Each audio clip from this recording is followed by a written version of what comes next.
오늘은 바닥재에 대해서 설명을 해보려고 하는데요. 우선 바닥재는 크게 세 가지로 나눠집니다. 마루, 장판, 타일. 주거 공간에는 보통 이렇게 세 가지를 가장 많이 쓰는데요. 우선은 이 제품들만의 장점과 단점들도 있고요. 거기에 있어서 우리 집에 어떤 제품이 가장 실용적인지는 여러분들이 제 얘기를 듣고 판단하시면 도움이 많이 될 것 같습니다. 자, 첫 번째로 장판에 대해서 설명을 드릴게요. 장판 종류가 굉장히 다양한데요. 1.8T부터 5T까지 지금 생산이 되고 있습니다. 자, 예전에는 6T짜리 LG 소리잠 제품이 있었거든요. 하지만 너무 두께가 두껍다 보니까 하자율이 많이 발생해서 요번에 LG에서 5T짜리 X컴포트를 출시했거든요. 장판 중에 가장 상위 단계라고 생각하셔도 무방할 것 같습니다. 장판도 이렇게 두께감에 따라서 금액 차이도 굉장히 많이 나는데요. 1.8T와 5T 가격 차이는요, 무려 5배 정도 차이가 납니다. 그렇기 때문에 여러분들이 어떤 제품을 사용하실지는 반드시 금액적으로 합리적으로 판단하시는 게 좋고요. 이 장판의 장점이라고 한다면 표면이 PVC로 되어 있기 때문에 아무래도 습기에 강할 수 있겠죠. 하지만 두께감이 얇은 장판 같은 경우에는 잘 찢어져요. 의자 플라스틱이나 이런 것만 살짝 긁어도 장판이 그냥 찢어버리는 경우가 있기 때문에 아무래도 내구성이 굉장히 약합니다. 하지만 두께감이 있는 경우에는 이런 부분을 완화시킬 수 있고요. 쿠션감이 있기 때문에 층간소음 문제도 다소 해결할 수 있습니다. 하지만 절대적인 층간소음 해결은 아니라는 점 반드시 인지하셔야 됩니다. 어떤 분들은 소리잠 깔았으니까 애기들 키우는 집에 마음껏 뛰어다녀도 되겠지 이렇게 생각하시는데요. 이제 걸어다닐 때에 대한 층간소음이 없는 거지 뛸 경우에 반드시 매트를 깔아줘야 돼요. 아무리 소리잠이라고 한다고 하더라도 이 층간소음을 100% 억제할 순 없습니다. 자, 그리고 두 번째로 마루가 있을 수 있겠죠. 가장 많이 쓰는 제품이면서 보급화되어 있는 제품이 마루인데요. 마루도 종류가 굉장히 많아요. 강마루, 강화마루, 온돌마루, 원목마루 이렇게 네 가지를 보통 저희가 비교해서 설명을 해드리는데요. 자, 강화마루 같은 경우에는 쓰시면 안 돼요. 주거 공간에서는. 내구성은 굉장히 강해요. 두께도 두껍고 표면 자체가 굉장히 탄탄하기 때문에 스크래치나 이런 것도 적고요. 내구성이 강하지만 시공법이 일반 마루랑은 조금 달라요. 바닥에 부직포를 깔고 살짝 끼워서 조립식으로 끼워서 시공을 하거든요. 그렇기 때문에 층간소음 심하고요. 그리고 우드로 된 제품은요, 성분 자체가 습에 약해요. 그래서 이 소재가 MDF로 되어 있는데 물만 살짝만 묻어도 이게 불어서 올라오는 경우도 있고요. 그리고 열이 부직포가 있고 위에 띄워져 있기 때문에 열 전도율이 떨어져요.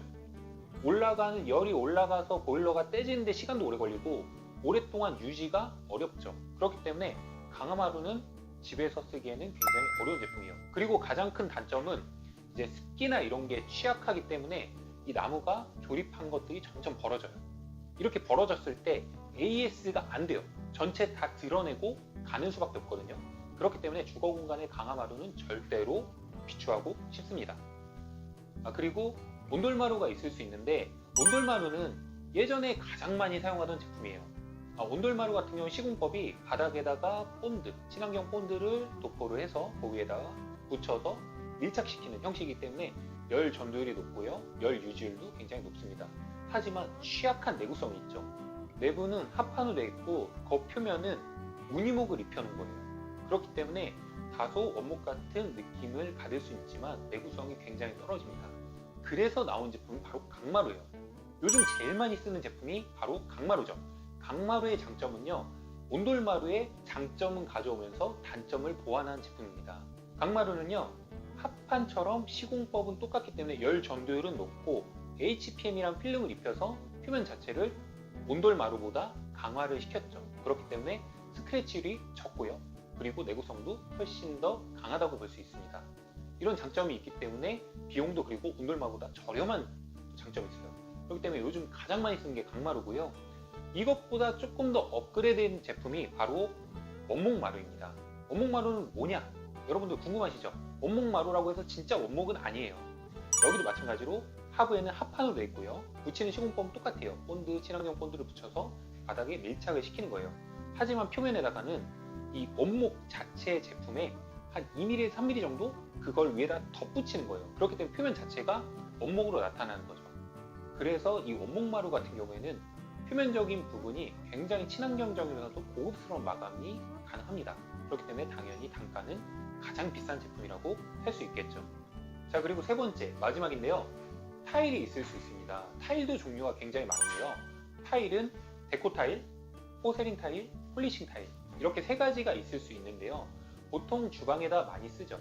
타일의 장점은요, 바로 이 표면 자체가 습기에 굉장히 강합니다. 마루 같은 경우에는 습기에 굉장히 약하기 때문에 애완견을 키우는 집 같은 경우에는 마루가 오염이 굉장히 심각해요. 강아지가 오줌이라도 쌀 경우에는 바닥에 습기가 이렇게 올라와서 시꺼멓게 변하는 경우가 있거든요. 하지만 타일은 그런 부분을 굉장히 많이 보완할 수 있는 제품이죠. 그리고 굉장히 고급스럽고요.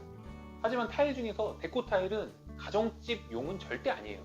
이거는 보통 상업 공간에 저렴하게 쓸 수 있는 제품으로 쓰는데요. 데코 타일 같은 경우는 타일과 전혀 소분이 달라요. 표면 자체가 장판 같은 PVC로 되어 있고요. 이제 시공법은 본드로 바닥에다 이렇게 밀착시켜서 붙이는 형태인데, 우리나라가 온돌 문화잖아요. 온돌 열이 바닥에서 이렇게 올라왔을 때 데코 타일이 뜰 우려가 있어요. 그렇기 때문에 데코 타일은 주거 공간에 쓰는 용도는 절대로 아니기 때문에 여러분들이 쓰시는 걸 추천해드리고 싶진 않습니다. 자, 그럼 타일 종류를 포세린, 폴리싱 이렇게 두 가지로 압축시켜서 말씀드리는데요. 그냥 간단하게 생각하셔서 포세린은 무광, 폴리싱은 유광 이렇게 생각하시면 될 것 같아요. 이 제품은 굉장히 고급스럽고 습기에도 강하고 내구성도 강합니다. 하지만 단점이 보수가 어려워요.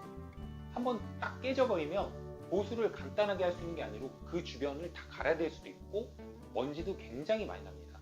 그래서 AS 부분이 굉장히 취약한 단점이 있고요. 폴리싱 같은 경우에 좀 미끄러운 성분이 있기 때문에 물기가 있을 때 넘어질 수도 있죠. 그렇기 때문에 아이 키우는 집에는 그렇게 추천하고 싶지는 않습니다. 그리고 비용이 원목마루 정도로 가격대가 높죠. 그리고 타일에 따라서 원목마루보다 훨씬 더 비싼 제품도 있고요. 자, 지금까지 이렇게 바닥재에 대해서 세 가지로 요약을 해봤는데요. 여러분들은 바닥을 어떤 제품을 쓰고 싶으신가요? 저 같은 경우 이제 곧 저희 집 공사를 할 예정인데, 저 같은 경우에는 일단 강마루 생각을 하고 있어요. 바뀔지도 모르지만 저는 강마루를 생각하고 있는데, 여러분들의 의견 어떠신가요? 다음에도 좋은 영상으로 찾아뵙도록 하겠습니다. 감사합니다. 구독과 좋아요 부탁드릴게요.